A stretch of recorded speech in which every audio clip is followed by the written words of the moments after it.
Hi friends, ഇന്ന് നമ്മൾ തയ്യാറാക്കുന്നത് ഇറച്ചി ചോറാണ്. അപ്പോൾ റെസിപ്പിയിലേക്ക് പോകുന്നതിന് മുമ്പായിട്ട് ചാനൽ ആദ്യമായിട്ടാണ് കാണുന്നതെങ്കിൽ സബ്സ്ക്രൈബ് ചെയ്ത് സപ്പോർട്ട് ചെയ്യുക. കൂടെ ആ ബെല്ലൈക്കൺ കൂടി ക്ലിക്ക് ചെയ്യുക. അപ്പോൾ 3 ഓപ്ഷൻ വരും. അതിൽ ഓൾ എന്നത് പ്രസ് ചെയ്യുകയാണെങ്കിൽ ഞാനിടുന്ന വീഡിയോസിൻ്റെ നോട്ടിഫിക്കേഷൻസ് നിങ്ങൾക്ക് അപ്പോൾ തന്നെ ലഭിക്കുന്നതാണ്. റൈറ്റ് സൈഡിലുള്ള ആരോ മാർക്ക് പ്രസ് ചെയ്യുകയാണെങ്കിൽ ഡിസ്ക്രിപ്ഷൻ ബോക്സ് കാണുവാൻ പറ്റും. അതിൽ ഇൻഗ്രീഡിയൻസ് ഡീറ്റെയിൽ ആയിട്ട് കൊടുത്തിട്ടുണ്ട്. അപ്പോൾ ഇനി ഇറച്ചിച്ചോറ് ഉണ്ടാക്കുന്നത് എങ്ങനെയെന്ന് നോക്കാം. ഇറച്ചിച്ചോറിന് വേണ്ടിയിട്ടുള്ള ഇൻഗ്രീഡിയൻസ് ഒക്കെ എടുത്ത് വെച്ചിട്ടുണ്ട്. അപ്പോൾ ആദ്യം തന്നെ നമുക്ക് ഈ ഒരു ചെറിയ കഷ്ണം ഇഞ്ചിയും ഒരു തുടം വെളുത്തുള്ളിയും ഒരു 10 പച്ചമുളകുമാണ് എടുത്തിരിക്കുന്നത്. ഇതെല്ലാം കൂടെ നന്നായിട്ടൊന്ന് ചതച്ചെടുക്കണം. ഈ 3 ഐറ്റവും കൂടി ഒന്ന് ചതച്ചെടുക്കാം. ഈ ഇറച്ചിച്ചോറിൽ ഒരിക്കലും നമ്മൾ മുളക് പൊടി ഒന്നും ചേർക്കാറില്ല കേട്ടോ.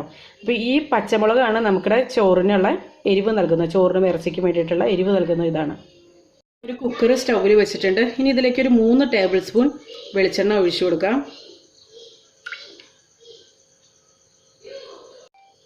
ഇനി ഇതിലേക്ക് ഒരു 3 സവോള ചെറുതായിട്ട് അരിഞ്ഞത് ചേർത്ത് കൊടുക്കാം.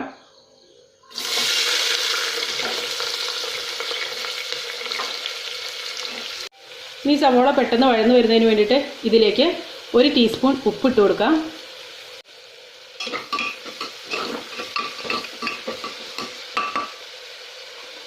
ഇനി ഇതിലേക്ക് ആ ചതച്ചെടുത്ത ഇഞ്ചി വെളുത്തുള്ളി പച്ചമുളകും ഇട്ട് കൊടുക്കാം.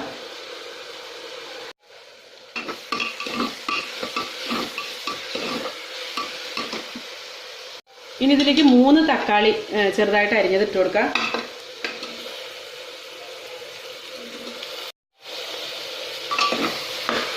ഇത് ഓരോ ഇൻഗ്രീഡിയൻസും ഇടുമ്പോഴും നന്നായിട്ടൊന്ന് മിക്സ് ചെയ്ത് കൊടുക്കണം, അല്ലെങ്കിൽ ഇത് അടിയിൽ പിടിക്കും. ഇനി ഇതിലേക്ക് കുറച്ച് പൈനാപ്പിൾ ഇട്ട് കൊടുക്കാം.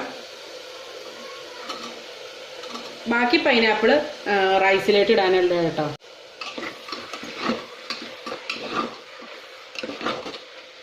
ഇനി കുറച്ച് കറിവേപ്പിലയും മല്ലിയിലയും കൂടെ ഇട്ട് കൊടുക്കാം.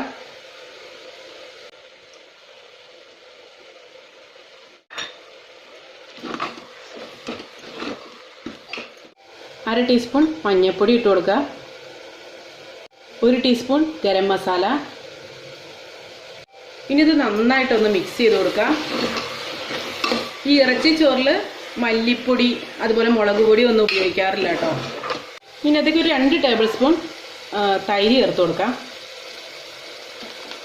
തൈര് പുളിക്ക് അനുസരിച്ച് ചേർക്കുക കേട്ടോ. അപ്പോൾ നല്ല പുളിയൊക്കെ ഉള്ള തൈരാണെങ്കിൽ 1 ടേബിൾ സ്പൂൺ ചേർത്താൽ മതി.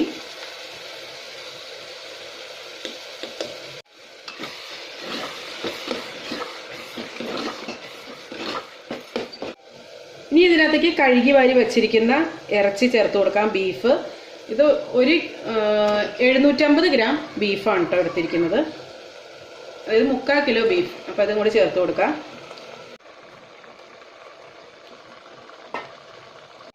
ഇനി ഇതെല്ലാം കൂടെ നന്നായിട്ടൊന്ന് മിക്സ് ചെയ്ത് കൊടുക്കാം.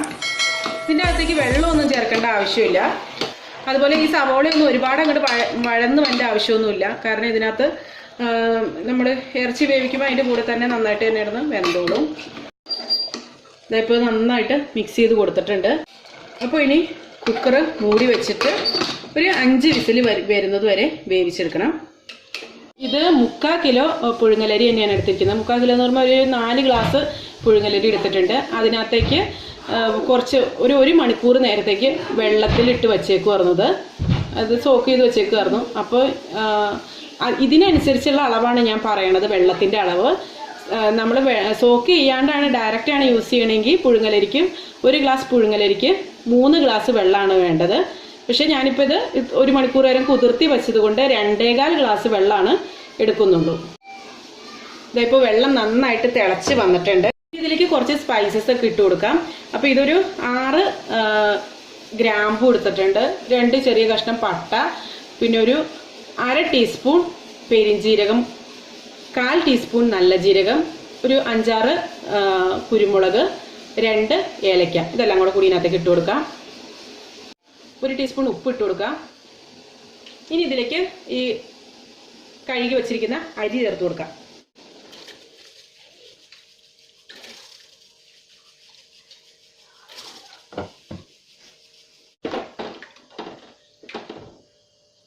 ഒന്ന് ടേസ്റ്റ് ചെയ്ത് നോക്കാം ഉപ്പൊക്കെ ഉണ്ടോന്ന്.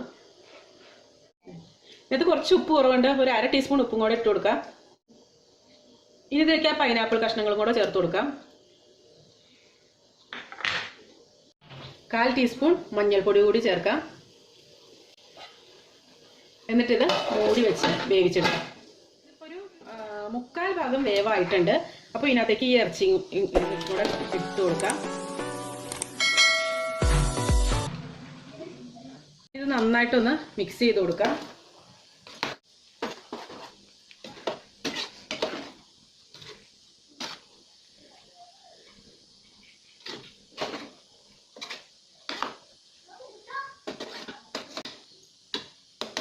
ഇതിന് ഉപ്പും ഒക്കെ കറക്റ്റ് ആണോ എന്നൊന്ന് ടേസ്റ്റ് ചെയ്ത് നോക്കാം. ഇനി ഇതിന് മുകളിലിട്ട് ഒരു 1/2 ടീസ്പൂൺ കുരുമുളക് പൊടി, 1/2 ടീസ്പൂൺ ഗരം മസാല ഇതുകൂടെ ഇട്ട് നമുക്ക് മൂടി അടച്ച് വെക്കാം. എന്നിട്ട് ലോ ഫ്ലെയിമിലിട്ട് ഈ വെള്ളമൊക്കെ നന്നായിട്ട് പറ്റുന്നത് വരെ ഒന്ന് വേവിച്ചെടുക്കണം. ഫ്ലെയിം ഓഫ് ചെയ്തതിന് ശേഷം ഒരു 15 മിനിറ്റിന് ശേഷം നമുക്ക് സെർവ് ചെയ്യാം. ഇറച്ചിച്ചോറ് നന്നായിട്ട് മിക്സ് ചെയ്തെടുത്തിട്ടുണ്ട്. എന്തൊരു മണമെന്നറിയാം. ഇവിടെ നിൽക്കുമ്പോൾ തന്നെ നമുക്കിത് കഴിക്കാനായിട്ട് കൊതിയായിട്ടും വരാം. ഇത് പെട്ടെന്ന് തന്നെ കുറച്ചൊരു പ്ലേറ്റിലേക്ക് എടുത്ത് കഴിക്കാനാണ് തോന്നുന്നത്. നല്ല ടേസ്റ്റാണ് കേട്ടോ ഇത്. ഈ ഒരു റൈസ് തന്നെ വെച്ചിട്ട് വേണം കേട്ടോ ഇറച്ചിച്ചോറ് ഉണ്ടാക്കാനായിട്ട്, അതായത് പുഴുങ്ങലരി.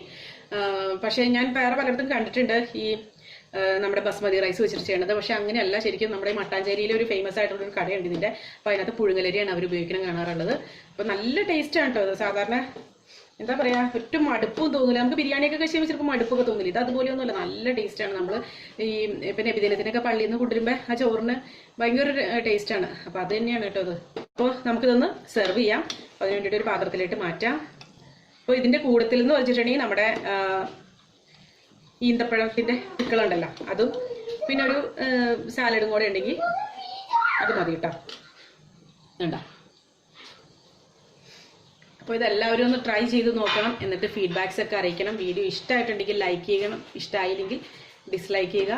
അപ്പോൾ നല്ലൊരു റെസിപ്പിയുമായി വീണ്ടും കാണാം. എല്ലാവർക്കും നല്ലൊരു ദിവസം ആശംസിക്കുന്നു. Thank you for watching Aisha's creations.